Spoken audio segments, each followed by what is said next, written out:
Indian റെയിൽവേയുടെ വലിപ്പത്തെക്കുറിച്ച് എപ്പോഴെങ്കിലും ഒന്ന് ആലോചിച്ച് നോക്കിയിട്ടുണ്ടോ? ശരിക്കും ലോകത്തിലെ തന്നെ ഏറ്റവും വലിയ റെയിൽവേ നെറ്റ്വർക്കുകളിൽ ഒന്നാണിത്. അപ്പോൾ സ്വാഭാവികമായും ഒരു ചോദ്യം വരുമല്ലേ, ഇത്രയും വലിയ ഭീമാകാരമായൊരു സിസ്റ്റം എങ്ങനെയാണ് ഓരോ ദിവസവും ഒരു കുഴപ്പവുമില്ലാതെ ഇങ്ങനെ ഓടുന്നത്? ആ രഹസ്യമാണ് നമ്മൾ ഇന്ന് മനസ്സിലാക്കാൻ പോകുന്നത്. അതെ, ചോദ്യം അതുതന്നെയാണ്. ഒന്നോർത്തു നോക്കൂ, കോടിക്കണക്കിന് ആളുകളാണ് ദിവസവും യാത്ര ചെയ്യുന്നത്. ലക്ഷക്കണക്കിന് ടൺ കണക്കിന് സാധനങ്ങളാണ് അങ്ങോട്ടും ഇങ്ങോട്ടും കൊണ്ടുപോകുന്നത്. അപ്പോൾ ഇത്രയും വലിയൊരു സംഭവം ഒരു താളപ്പിഴ പോലുമില്ലാതെ എങ്ങനെയാണ് മുന്നോട്ട് പോകുന്നത്? അതിനു പിന്നിൽ വളരെ കൃത്യമായ ഒരു പ്ലാനിംഗ് ഉണ്ട്, ഒരു ഘടനയുണ്ട്. അതിൻ്റെ ഉത്തരം ഒന്നേ ഉള്ളൂ: സോണുകൾ. സംഭവം സിമ്പിളാണ്. ഒരു വലിയ പസിൽ ഒറ്റയടിക്ക് സോൾവ് ചെയ്യുന്നതിന് പകരം അതിനെ ചെറിയ ചെറിയ കഷ്ണങ്ങളാക്കി മാറ്റുന്നത് പോലെ ഇന്ത്യൻ റെയിൽവേയെ മൊത്തത്തിൽ എളുപ്പത്തിൽ കൈകാര്യം ചെയ്യാൻ പറ്റുന്ന പല ഭാഗങ്ങളായിട്ട് തിരിച്ചിരിക്കുകയാണ്. ഈ ഓരോ ഭാഗത്തിനും പറയുന്ന പേരാണ് സോൺ. പക്ഷേ ഇതൊരു വെറുതെ മാപ്പിൽ വരയിട്ട് തിരിക്കുന്നത് പോലെയല്ല കേട്ടോ. ഇതിന് പിന്നിൽ കൃത്യമായൊരു ലക്ഷ്യമുണ്ട്. അതെന്താണെന്ന് വെച്ചാൽ കാര്യക്ഷമതയും പിന്നെ നല്ലൊരു നിയന്ത്രണവും. ഓരോ സോണിനും അവരവരുടെ കാര്യങ്ങൾ സ്വയം നോക്കി നടത്താനുള്ളൊരു സ്വാതന്ത്ര്യം കൊടുക്കുകയാണ്. ഇതൊരു നല്ല പ്ലാനിംഗ് ആണല്ലേ? അപ്പോൾ ഈ പ്ലാനിന്റെ ഒരു വലിപ്പം നോക്കണേ. നമ്മുടെ രാജ്യത്തെ റെയിൽവേ നെറ്റ്വർക്കിന് മൊത്തത്തിൽ 17 സോണുകളായിട്ടാണ് തിരിച്ചിരിക്കുന്നത്. പോരാത്തതിന് 2019 18ാമത്തെ സോണും വന്നു, സൗത്ത് കോസ്റ്റ് റെയിൽവേ. എന്തിനാണ് ഇങ്ങനെ ചെയ്യുന്നതെന്ന് വെച്ചാൽ രാജ്യത്തിന്റെ എല്ലാ മൂലയിലും റെയിൽവേയുടെ പ്രവർത്തനം ഒരു കുഴപ്പവുമില്ലാതെ നടന്നു പോകാനാണ്. ഓക്കെ, അപ്പോൾ നമുക്ക് സോണുകളുണ്ട്. ഇനി സ്വാഭാവികമായും അടുത്തൊരു ചോദ്യം വരും: ആരാണ് ഈ ഓരോ സോണിനെയും കൺട്രോൾ ചെയ്യുന്നത്? ആരാണ് ഇതിൻ്റെയൊക്കെ തലപ്പത്ത്? നമുക്ക് ആ ഒരു അധികാരഘടനയുടെ മുകളിലേക്കൊന്ന് പോയി നോക്കാം. ഓരോ സോണിൻ്റെയും തലപ്പത്തിരിക്കുന്ന ആളാണ് ജനറൽ മാനേജർ. നമ്മൾ ഷോർട്ടായിട്ട് പറയും GM എന്ന്. വേണമെങ്കിൽ നമുക്കൊരു കമ്പനിയുടെ CEO എന്ന് പറയാം. ആ സോണിൻ്റെ എന്ത് കാര്യങ്ങൾ നടന്നാലും അതിൻ്റെയെല്ലാം ഫുൾ റെസ്പോൺസിബിലിറ്റി ഈ ഒരൊറ്റ ആൾക്കായിരിക്കും. എന്നാൽ ഒരു GMനെ ഒറ്റയ്ക്ക് ഇത്രയും വലിയൊരു സോൺ മൊത്തം നോക്കി നടത്താൻ പറ്റുമോ? ഇല്ലല്ലോ.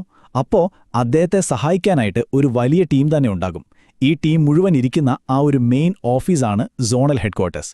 ശരിക്കും പറഞ്ഞാൽ ആ സോണിന്റെ തലച്ചോറ് എന്നു തന്നെ പറയാം. അപ്പോൾ ഈ ഹെഡ്ക്വാർട്ടേഴ്സിൽ എന്താണ് നടക്കുന്നത്?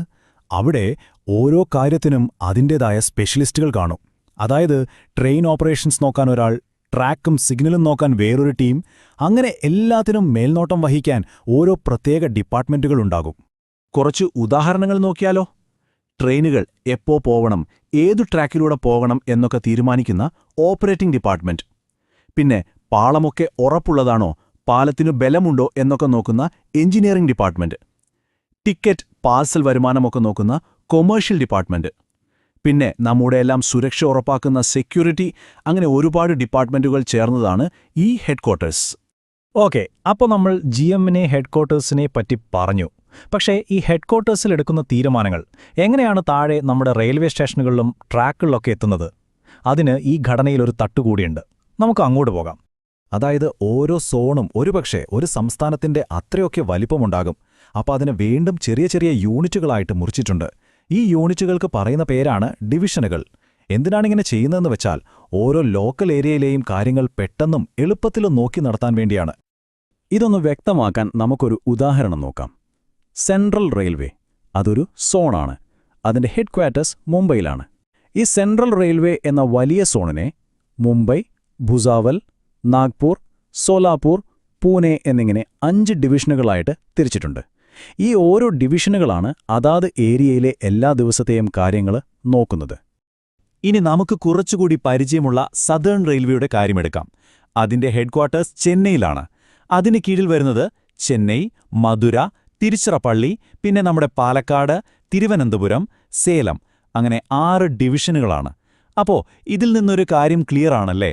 ഓരോ സോണിന്റെയും വലിപ്പവും ആവശ്യവും അനുസരിച്ച് ഡിവിഷനുകളുടെ എണ്ണത്തിലും മാറ്റം വരും.